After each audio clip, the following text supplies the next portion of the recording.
Jees, hiiappikärry. Tää on 2000-luvun alkupuolella koottu kuorma-autorunko ja vanha Ramirentin alumiinilaitainen lava. 71 valmistettu Hiiapin nosturi, joka on kuulemma ollut Huittisten seudulla niin jossain sähköyhtiöllä aikoinaan todella vähän käytetty sen takia, tai siitä päätellen, ettei siinä ole väliä juurikaan. Toimii ihan kaikin puoli. Nivelakseli tulee mukaan. Nostokoukku.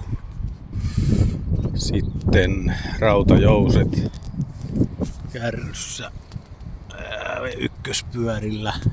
Äärimmäisen kevyt vetää perässä, tulee kun tyhjää vaan. Ja sitten pitkä lava, 5,5 metriä pitkä lava ja 2,5 metriä leve.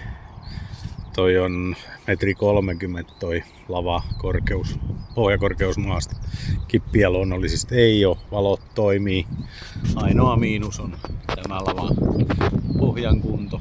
Se tarvii vähän lisää tai uutta levyä.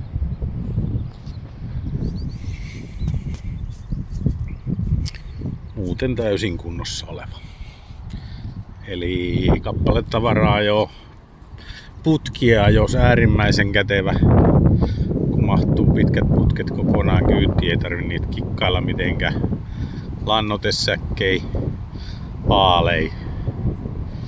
Ja se hyvä puoli, kun ei ole kippiä, niin se on maatilalla aina vapaana se kärry, eikä siinä ole viljaa puintiaikanakaan kyydissä. Itselle on nyt tarpeeton, kun kaikki tilukset on niin lähellä tässä, että ei ole nyt enää oikein käyttöä. Aikanaan siemensäkkejä kuskasin.